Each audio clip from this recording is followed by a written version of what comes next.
और जब राजा परीक्षित ने घर में जाकर के मुकुट को जैसे ही उतारा है तो आज सारी बात का ज्ञान हो गया कि मेरे इन हाथों से एक महात्मा का अपमान हो गया। राजा परीक्षित को इस बात का कष्ट नहीं कि मेरा जीवन अब शेष 7 दिन का है, उन्हें कष्ट इस बात का हुआ कि मैंने जीवन में जितना भी पुण्य कमाया आज मैंने एक पल में ही सारा पुण्य गंवा दिया। मैंने एक महात्मा का अपमान कर दिया।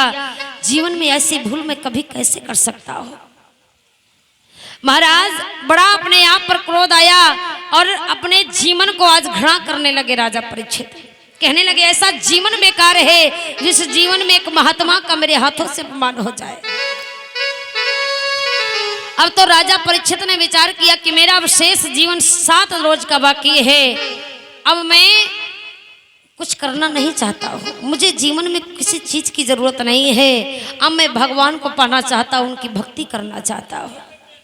अब महाराज उसी समय अपना घर छोड़ा, परिवार छोड़ा, घर बार छोड़ दिया और जितना भी राजपाट सेना शासन नौकर सौरत सब कुछ अपने बड़े बेटे जनमेजय के हाथों में सौंप करके और वहां का राजा जनमेजय को बना दिया और स्वयं आज भगवान की भक्ति करने के लिए एकांत में जाकर के संतों के सानिध्य में पहुंचे हैं और संतों से प्रार्थना कर रहे हैं कि कोई मुझे भगवान के द्वार तक पहुंचा दे, भगवान की कोई भक्ति मुझे प्रदान करे।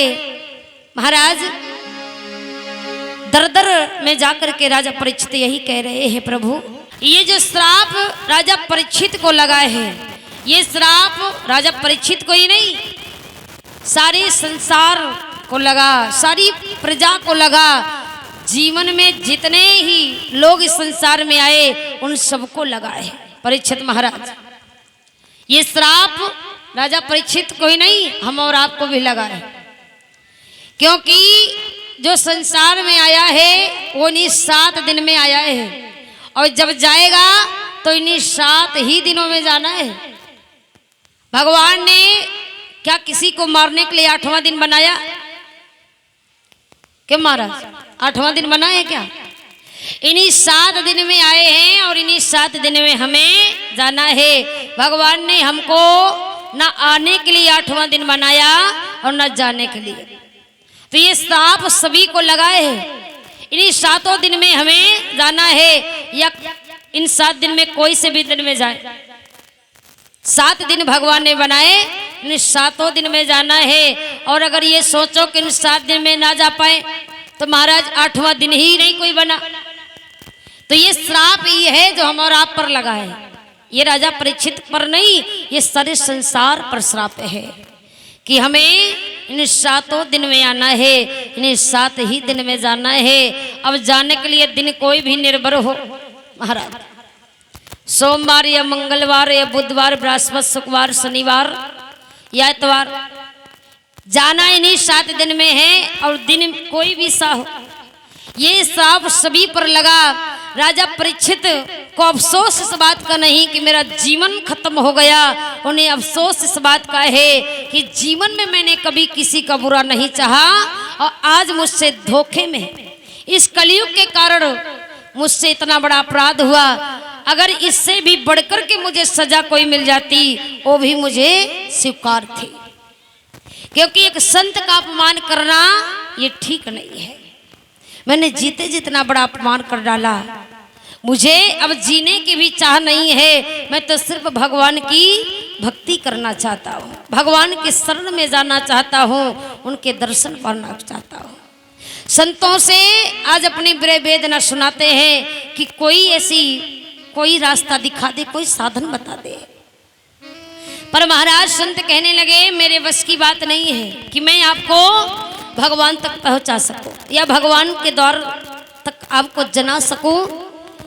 तब तक ये बात हो ही रही थी महाराज, जिस जगह पर संतों का समागम था आज उसी जगह पर श्री सुखदेव जी का जो त्रिकालक ज्ञानी है, तीनों लोकों को जानने वाले हैं, उनका पदार्पण हुआ।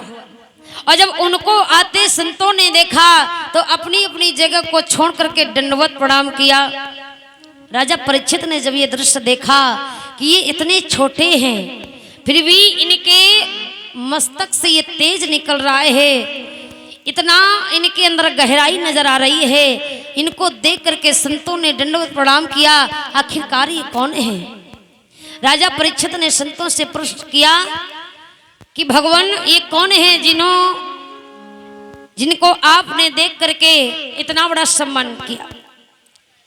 संत कहने लगे, राजन, अगर आपके जीवन को कोई धन बनाना चाहता है या आपके जीवन को कोई भक्ति प्राप्त कराना चाहे तो इनके सिवा कोई दूसरा नहीं है। अगर आपको भगवान तक पहुंचना है, भगवान की भक्ति प्राप्त करना है, तो आप मेरे से प्रार्थना मत करिए, आप इनकी सानिध्य में चले जाइए। और जब इनके सानिध्य में जाओगे तो आपको अवश्य है कि भगवान की भक्ति प्राप्त हो जाए, भगवान के द्वार तक आपको पहुंचा दें। क्योंकि ये जो है ना, ये त्रिकालक ज्ञानी है, तीनों लोकों को जानने वाले हैं, इनको तीनों लोकों का ज्ञान है। इनके शरीर से तेज निकल रहा है, ये देखने में जरूर छोटे हैं पर ये तीनों लोकों को भांपने वाले हैं, ये आपको भगवान तक पहुंचाने वाले हैं। आज श्री सुखदेव जी की सानिध्य में जब समझाया है संतों ने, तो राजा परीक्षित ने जा करके दंडवत प्रणाम किया, प्रार्थना की है, भगवान मैंने सभी से ये बात बताई पर किसी ने मुझको भगवान के रास्ते तक पहुंचाना नहीं चाहा, क्योंकि किसी में इतना सामर्थ्य नहीं है। और आप अगर चाहें तो मेरी मुक्ति का द्वार खुल सकता है, मेरा जीवन का तरण तारण हो सकता है। श्री सुखदेव ने जब राजा परीक्षित को इस तरीके से देखा, परेशान देखा, तो समझाने लगे हैं, चिंता ना करो, चिंता ना करो, आपका जीवन 7 रोज का है, कम नहीं है। क्योंकि भगवान को पाने के लिए 1 घड़ी काफी है, पर आपके पास तो 7 दिन है, 7 दिन में आप अवश्य भगवान को प्राप्त कर लेंगे। लेकिन मेरे कहने के अनुसार राजा परीक्षित कहने लगे, प्रभु आप जैसा कहोगे ना मैं वैसा करूंगा, पर मैं भगवान को पाना चाहता हूँ। राजा परीक्षित को से कहने लगे हैं श्री सुखदेव जी महाराज, राजन